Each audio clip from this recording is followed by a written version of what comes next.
ದೇವರೆಲ್ಲಿದ್ದಾನೆ ಎಂದು ಕೇಳಿದರೆ ಹೋಗಿ ಹಳ್ಳಿ ಜನರನ್ನು ಕೇಳು ಎಂದು ಬಾಲಗಂಗಾಧರನಾಥ ಸ್ವಾಮಿ ಹೇಳುತ್ತಿದ್ದರು ಎಂದು ಹಾಸನದ ಆದಿಚುಂಚನಗಿರಿ ಮಠದ ಕಾರ್ಯದರ್ಶಿ ಶ್ರೀ ಶಂಭುನಾಥ ಸ್ವಾಮೀಜಿ ಹೇಳಿದರು.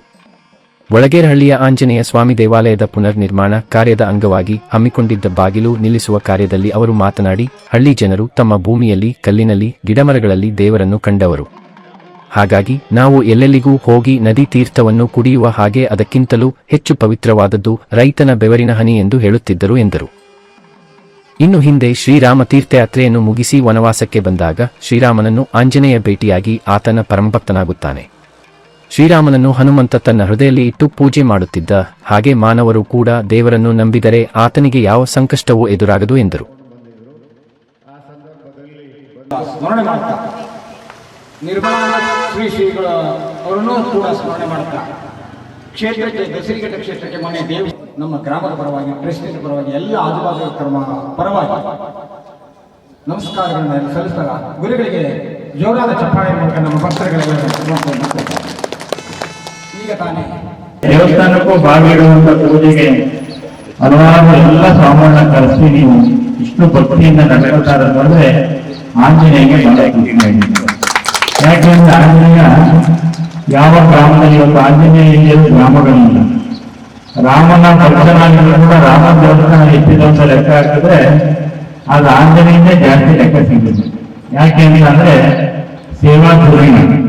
ನಮ್ಮ ಹಳ್ಳಿ ಜನಗಳು ಏನಾದ್ರು ಒಂದು ಉಪಕಾರ ಮಾಡಿದ್ರೆ ಎಷ್ಟು ಹೃದಯವಂತಪ್ಪ ಅಂತ ಹೇಳ್ತೀವಿ. ಆ ಹೃದಯವನ್ನು ಗೆದ್ದವನು. ಅದಕ್ಕೆ ಅವನು ಸೀತಾರಾಮರನ್ನು ಎಲ್ಲಿಟ್ಕೊಂಡಿದ್ದ ಆಂಜನೇಯ ಹೃದಯದಲ್ಲಿ ಇಟ್ಕೊಂಡಿದ್ದ. ಸಾಮಾನ್ಯ ಭಕ್ತಿಯಾಗಿರ್ಲಿಲ್ಲ ಅವನು. ಆ ಭಕ್ತಿಗೆ, ಆ ಸೇವೆಗೆ ಅವನೇ ಸರಿಸಾಟಿ ಯಾರು ಇಲ್ಲ.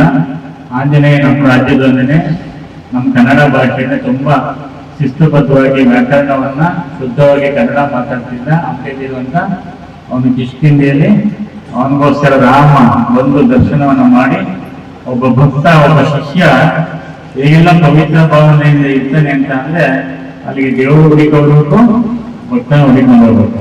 ಆ ರೀತಿಯಲ್ಲಿ ನಮ್ಮ ಹೊರಗೇರರಿಗೆ ಕೂಡ ಬಂದು ಆಂಜನೇಯ ಕಲ್ತಿದ್ದಾನೆ ಅಂತ ಅಂದ್ರೆ ನಮ್ಮೆಲ್ಲರ ಶ್ರದ್ಧೆ, ನಮ್ಮೆಲ್ಲರ ಭಾವನೆ, ನಮ್ಮೆಲ್ಲರ ಭಕ್ತಿ ಅದೆಷ್ಟಿದೆ ಅಂತ ಹೇಳಲಿಕ್ಕೆ ಸಾಧ್ಯ ಇಲ್ಲ. ನೀವೆಲ್ಲ ಗ್ರಾಮೀಣ ಪ್ರದೇಶ ನಮ್ಮ ಪೂಜ್ಯ ಡಾಕ್ಟರ್ ಬಾಲಗಂಗಾಧರನಾಥ ಸ್ವಾಮಿ ಹೇಳಿದ್ವಿ, ದೇವರು ಎಲ್ಲಿದ್ದಾನೆ ಅಂತಂದ್ರೆ ಹೋಗಿ ಅಲ್ಲಿ ಜನಗಳು ಕೇಳು ಅಂತ ಹೇಳ್ತೀವಿ. ಯಾಕೆ ಅಂತ ಅಂದ್ರೆ ರೈತರು ಮಣ್ಣಲ್ಲಿ, ಕಲ್ಲಲ್ಲಿ, ಗಿಡ ಮರಗಳಲ್ಲಿ ದೇವರಂತ ಕಂಡವರು ನಮ್ಮ ರೈತರು. ರೈತನ ಎಲ್ಲಪ್ಪ ದೇವರಿದ್ದಾನೆ ಅಂತ ಕೇಳಿದ್ರೆ ಸ್ವಾಮೀಜಿ ಹೇಳಿದ್ರು 12ನೇ ಶತಮಾನದಲ್ಲಿ ಬಸವಣ್ಣ ಏನೆಲ್ಲ ಹೇಳಿದ್ದಾನೆ ಅಂತ ಹೇಳಿದ್ರು. ನಮ್ಮ ಗುರುಗಳು ಏನ್ ಹೇಳ್ತಿದ್ರು ಅಂತಂದ್ರೆ ತೀರ್ಥ ಪ್ರಸಾದ ನಾವು ತಗೊಳ್ತೀವಲ್ಲ, ಯಾವುದು ಪವಿತ್ರವಾದಂತಹ ತೀರ್ಥ ನಮ್ಮ ದೊಡ್ಡವರು ಹೇಳ್ತಿದ್ರು, ಯಾವ್ದಾವ್ದು ಕ್ಷೇತ್ರಕ್ಕೆ ಹೋಗಿ ಯಾವ್ದು ನದಿ ತೀರ್ಥಗಳು ತಗೊಂಡ ಅದು ಪವಿತ್ರ, ಅದು ಪವಿತ್ರ ಅಂತ ಹೇಳಲಿಕ್ಕಾಗಲ್ಲ. ಅಪವಿತ್ರ ಅಂತ ಹೇಳಿ ಅದು ದೊಡ್ಡ ಪವಿತ್ರ. ಯಾವ್ಯಾವ ದೇವಸ್ಥಾನದಲ್ಲಿ ತೀರ್ಥವನ್ನು ತಗೊಳ್ತೀರೋ ಅದಕ್ಕೆ ಭಾವನಾತ್ಮಕ ಸಂಬಂಧ, ಪವಿತ್ರವಾದಂತ ಭಾವನೆಗಳಿದೆ. ಅದಕ್ಕಿಂತ ವಿಶೇಷವಾದಂತಹ ಒಂದು ತೀರ್ಥ ಯಾವ್ದಪ್ಪ ಅಂದ್ರೆ ನಮ್ಮ ರೈತ ಹೊಲದಲ್ಲಿ ದುಡಿದು ದೇವ್ರ ಸುತ್ತನ್ನ ಅದು ಪವಿತ್ರವಾದಂತಹ ತೀರ್ಥ ಅಂತ ನಮ್ಮ ಗುರುಗಳು ಹೇಳ್ತೀವಿ. ಅಂತ ತೀರ್ಥ ಕ್ಷೇತ್ರಗಳನ್ನ ದರ್ಶನವನ್ನ ಮಾಡಿಕೊಂಡು, ಅಂತ ತೀರ್ಥಯಾತ್ರೆಗಳನ್ನ ಮಾಡಿಕೊಂಡು ರಾಮ ವನವಾಸದಲ್ಲಿ ಬಂದಂತ ಸಂದರ್ಭದಲ್ಲಿ ಆಂಜನೇಯ ಅವನಿಗೆ ಭೇಟಿ ಆಗ್ತೇನೆ. ಇವತ್ತು ನಮ್ಮ ಹೊರಗೇರಳಿಯರು ಕೂಡ ನಮ್ಮ ಹಿರಿಯರು ಹಾಕೊಟ್ಟಂತಹ ಸನ್ಮಾರ್ಗದಲ್ಲಿ ಯಾವ ಮಟ್ಟದಲ್ಲಿ ಹೆಂಗಿತ್ತೋ ಗೊತ್ತಿಲ್ಲ, ಆ ದೇವಸ್ಥಾನಗಳನ್ನ ನೀವೆಲ್ಲ ಪೂಜೆ ಮಾಡಿಕೊಂಡು ಎಲ್ಲರ ಮನಸ್ಸು ಒಗ್ಗಟ್ಟಾಗಿ ಇವತ್ತು ಬಹಳ ಸುಂದರವಾಗಿ ಒಂದು ಕಲ್ಲಲ್ಲಿ ಕೆತ್ತನೆಯನ್ನ ಮಾಡಿ ಇವತ್ತು ಒಂದು ಬುದ್ಧಿ ಪೂಜೆ ಆಗಿದೆ. ಅನೇಕ ಪೂಜೆಗಳನ್ನ ಮಾಡಿ ಇವತ್ತು ನಿಲಗೇಡು ಕಾರ್ಯಕ್ರಮ, ವಾಸ್ತಿಡು ಕಾರ್ಯಕ್ರಮ, ಬಾಗಿಡು ಕಾರ್ಯಕ್ರಮ ಬಹಳ ಶ್ರದ್ಧೆಯಿಂದ ನೀವೆಲ್ಲ ಮಾಡ್ಕೊಂಡು ಬಂದಿದ್ವಿ. ಇಷ್ಟು ಈ ಪೂಜೆನ ಇಷ್ಟೆಲ್ಲ ಶ್ರದ್ಧೆಯಿಂದ ಮಾಡ್ಬೇಕಾದ್ರೆ ಇನ್ನು ಕುಂಭಾಭಿಷೇಕವನ್ನ ಯಾವ ಮಟ್ಟಕ್ಕೆ ಮಾಡ್ತಿರೋ ಅಂತ ನಾವು ನಿರೀಕ್ಷೆ ಇಟ್ಕೊಳ್ಬೇಕು. ಇನ್ನು ಇಷ್ಟು ಸುಂದರವಾಗಿ ನೀವು ಮಾಡ್ತಿರೋ ಅಂತ ಹೇಳಲಿಕ್ಕೆ ನಮ್ಗೆ ತುಂಬಾ ಸಂತೋಷ ಆಗ್ತದೆ. ಆ ನಿಟ್ಟಿನಲ್ಲಿ ಇವತ್ತು ದೇವರು ದೇವಾಲಯ ಬೇಕು ನನಗೆ. ಯಾಕೆಂದ್ರೆ ಕಲ್ಲೂರಿ ನಾನು ಆಗ ಹೇಳಿದಂಗೆ ಸ್ವಾಮೀಜಿಯವರು ಹಳ್ಳಿ ರೈತರನ್ನ ಕೇಳು ದೇವರು ಎಲ್ಲಿದ್ದಾನೆ ಅಂತ ಹೇಳಿ ಅವ್ರು ಹೇಳ್ತಿದ್ರು. ಒಂದೇ ಒಂದು ಕೃಷಿಕ ಆ ಮಹಾಭಾರತ ಹಿಂಗೆ ಹೇಳಿದೆ, ಆ ರಾಮಾಯಣ ಹಿಂಗೆ ಹೇಳಿದೆ, ಅಲ್ಲಿ ದೇವ್ರು ಹಿಂಗಿದ್ದಾನೆ ಅಂತ ಹೇಳಲ್ಲ. ಒಂದೇ ಮಾತು ಹೇಳ್ತಿದ್ರು. ಏನಂತ ಹೇಳ್ತಿದ್ರು ಅಂದ್ರೆ ನಿನ್ ಬಿಟ್ಟು ದೇವರಿಲ್ಲ, ಮಣ್ ಬಿಟ್ಟು ಮಡಿಕೆ ಇಲ್ಲ ಹೋಗು ಅಂತ ಹೇಳ್ತಿದ್ರು. ನಮ್ಮನ್ ಬಿಟ್ಟು ದೇವ್ರು ಇರ್ಲಿಕ್ಕೆ ಸಾಧ್ಯನಾ? ನಮ್ಮನ್ ಬಿಟ್ಟು ಇರ್ಲಿಕ್ಕೆ ಭಗವಂತ ನಮ್ಮೊಳಗೆ ಇದ್ದಾನೆ. ಅದು ಕೂಡ ಒಂದು ಸಾಮಾನ್ಯ ಹೇಳಿದಂಗೆ ಒಂದು ಧಾರ್ಮಿಕ ನೆಲೆ, ಒಂದು ಸ್ಥಳ, ಧಾರ್ಮಿಕ ಸ್ಥಳ ಬೇಕು. ಈ ರಸೂನಲ್ಲಿ ಎಲ್ಲ ಕಡೆ ಹಾಲಿದಲ್ವಾ, ಅದು ಎಲ್ಲಿ ಕರಿಬೇಕು ನಾವು? ಕೆಟ್ಟ ಕೈಯಾಗ ಕರಿಬೇಕು. ಹಾಲು ಎಲ್ಲ ಕಡೆ ಸಿಗುತ್ತೆ ಅಂದ್ರೆ ತೂತ್ ಮಾಡಿದ್ರೆ ಹಾಲು ಬರ್ತದ, ರಕ್ತ ಬರ್ತದ. ಅದಕ್ಕೆ ಹಾಲು ಎಲ್ಲಿ ಸಿಗುತ್ತೋ ಅಲ್ಲಿ. ಅದಕ್ಕೆ ಧಾರ್ಮಿಕ ನೆಲೆ ಒಂದು ನಮ್ಮೆಲ್ಲರ ಭಾವನೆಗೆ, ಭಕ್ತಿಗೆ ಒಂದು ಪವಿತ್ರವಾದಂತಹ ಸ್ಥಳ ಬೇಕು. ಆ ಸ್ಥಳವನ್ನ ಆಗಮಿಕರು ಬಹಳ ಶ್ರದ್ಧೆಯಿಂದ ಏನು ಒಂದು ವಾಸ್ತು ಪೂಜೆಗಳನ್ನ ಮಾಡಿ ಇವತ್ತು ನಮ್ಮ ಭೂಮಿಗೆ ನೋಡಿದೆ. ನೀವು ಹಳೆ ವಿಗ್ರಹನೇ ಇವತ್ತು ಸ್ಥಾಪನೆಯನ್ನು ಮಾಡಿ ಪೂಜೆ ಮಾಡಿ ಕಲಾಕರ್ಷಣೆ ಮಾಡಿ ಅಲ್ಲೂ ಕೂಡ ಗರ್ಭಗುಡಿಗೆ ಪೂಜೆ ಮಾಡುವಂತ ಎಲ್ಲ ನಮ್ಮೆಲ್ಲರ ಸೌಭಾಗ್ಯ, ನಿಮ್ಮೆಲ್ಲ ಭಾಗ್ಯವಂತ ನೀವೆಲ್ಲ ಆಗಿದ್ದೀರಿ. ತುಂಬಾ ಸಂತೋಷ ಈ ಕಾರ್ಯಕ್ರಮಕ್ಕೆ ಬಂದದ್ದು, ನಮ್ಮ ಭಕ್ತರನ್ನೆಲ್ಲ ನೋಡಿದ್ದು, ಈ ಪೂಜೆಯಲ್ಲಿ ನಾವು ಕೂಡ ಭಾಗವಹಿಸಿದ್ವಿ. ಯಾಕಂತ ನಾನು ಆಗ ಹೇಳ್ದಂಗೆ, ಮಗು ಏನಾದ್ರು ವಸ್ತು ದಾಟ್ತು ಅಂತಂದ್ರೆ ಆ ತಾಯಿ ತಂದೆ ಸಂತೋಷ. ನನ್ನ ಮಗ ವಸ್ತು ದಾಟ್ತಾನೆ, ಅದಕ್ಕೊಂದು ಪೂಜೆ ಮಾಡಿ ಸಿಹಿ ಹಂಚಿ ಕಾರ್ಯಕ್ರಮ ನಮ್ಮ ಹಳ್ಳಿಯಿದೆ. ಅದು ಈಗೇನಾಗಿದೆ, ಅನಿವಾರ್ಯ ಅಂದ್ರೆ ವಿದ್ಯಾವಂತರಾದ್ರೂ ಆ ಮಕ್ಕಳು ಎಲ್ಲೋ ಕಡೆ ದೊರೆಯುವಂತ ಆಗ್ತಾ ಇಲ್ಲ.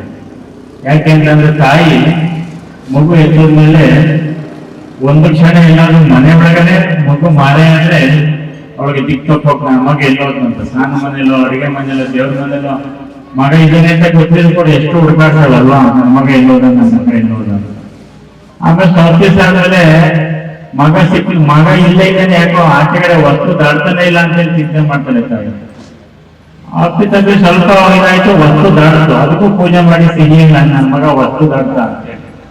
ವಸ್ತು ದಾಟು ಅಂದ್ಮೇಲೆ ಬೆಳಿಗ್ಗೆ ಹೋದಾಗ ಮಗ ಇನ್ನು ಸಂಜೆವರೆಗೂ ಮನೆಗೆ ಬದಲೇ ಇರೋಲ್ಲ ಅಂತ ಚಿಂತೆ ಮಾಡ್ತೀವಿ. ಓದು ವಿದ್ಯಾವಂತನಾದ್ಮೇಲೆ ಮಗ ಅಮೆರಿಕ ಹೋದ್ರೆ ಇನ್ನು ನಮ್ಮ ತಂದೆ ತಾಯಿ ನೋಡ್ಲಿಕ್ಕೆ ಬದಲೇ ಇರಲ್ಲಪ್ಪ, ಬೆಂಗಳೂರು ಹೋದ, ಬಾಂಬೆ ಹೋದ ಅಂತ ಅದನ್ನ ಚಿಂತೆ ಮಾಡ್ತೀವಿ. ಮನುಷ್ಯಗೆಲ್ಲವೂ ಚಿಂತೆ, ಆದ್ರೆ ಚಿತೆಗೂ ಚಿಂತೆಗೂ ಏನ್ ವ್ಯತ್ಯಾಸ? ಸೊನ್ನೆ ಮಾತ್ರ ವ್ಯತ್ಯಾಸ. ಚಿಂತೆ ಮತ್ತೆ ಚಿತೆ. ಅದಕ್ಕೆ ಚಿಂತಾಯಾಸ ಚಿತಾದಹತಿ ನಿತ್ಯವೂ ಚಿಂತಾದಹತಿಕೇನು. ಈ ಬೆಂಕಿ ಇಟ್ಟಂತಹ ಚಿತೆ ಜೀವ ಇಲ್ಲದವನ್ನ ಎಣವನ್ನು ಸುಟ್ಟಾಗ್ತದೆ.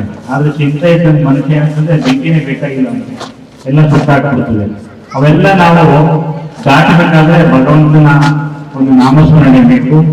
ಧರ್ಮಕ್ಷೇತ್ರ, ಪುಣ್ಯಕ್ಷೇತ್ರ, ಒಂದು ಸ್ಥಳದಲ್ಲಿ ಹೋಗಿ ಭಕ್ತಿ ಭಾವನೆಯಿಂದ ಪೂಜೆ ಮಾಡುವಂತ ಧಾರ್ಮಿಕ ನೆಲೆ ಬೇಕು. ಅಂತ ಧಾರ್ಮಿಕ ನೆಲೆಯನ್ನ ನೀವೆಲ್ಲ ಪವಿತ್ರ ಭಾವನೆಯಿಂದ ಕಟ್ಟೋತಾ ಇರೋದು ಬಹಳ ಸಂತೋಷ. ದೇವಸ್ಥಾನ ಕಟ್ಟೋದು ದೊಡ್ಡದಲ್ಲ, ಆ ಊರಲ್ಲಿರುವಂತ ಎಲ್ಲ ಗ್ರಾಮಸ್ಥರು ಮನಸ್ಸನ್ನ ಕಟ್ಕೊಳ್ಬೇಕು, ಮನಸ್ಸು ಗಟ್ಟಿಯಾಗಬೇಕು. ಯಾವ ಮನಸ್ಸು ಪವಿತ್ರವಾಗಿರ್ತದೋ ಅವಾಗ ದೇವಸ್ಥಾನ ಕಟ್ಟಿದ್ರೆ ಒಂದು ಪುಣ್ಯ ಬರ್ತದೆ, ಅಲ್ಲಿ ನಿಜವಾಗ ಆಂಜನೇಯ ಬಂದು ಸ್ಥಾಪನೆ ಆಗ್ತದೆ. ಮನಸ್ಸೆಲ್ಲ ಗಲೀಜ್ ಮಾಡ್ಕೊಂಡು ಊರೆಲ್ಲ ನಾವು ಏನೇನೋ ಮಾಡ್ಕೊಂಡು ಬಂದು ಆಂಜನೇಯ ಒಂದು ಇರ್ತಾನೆ, ಆಂಜನೇಯ ಇರುವುದಿಲ್ಲ. ಅದಕ್ಕೋಸ್ಕರ ಒಳ್ಳೆ ಭಾವನೆಯಿಂದ, ಪವಿತ್ರ ಭಾವನೆಯಿಂದ ನೀವೆಲ್ಲ ಭಕ್ತಿಯಿಂದ ಆಂಜನೇಯ ಒಂದು ದೇವಸ್ಥಾನವನ್ನ ನಿರ್ಮಾಣವನ್ನ ಮಾಡ್ತಾ ಇದ್ರಿ. ಆದಷ್ಟು ಬೇಗನೆ ಕುಂಭಾಭಿಷೇಕ ಮಾಡುವಂತ ಕಾರ್ಯಕ್ರಮ ನಿಮ್ಗೆಲ್ಲ ಆಗ್ಲಿ ಅಂತ ನಾನು ಕೂಡ ಭಾವನೆ ಇಟ್ಕೊಂಡು ನಿಮ್ಮೆಲ್ಲರ ಪ್ರೀತಿಗೆ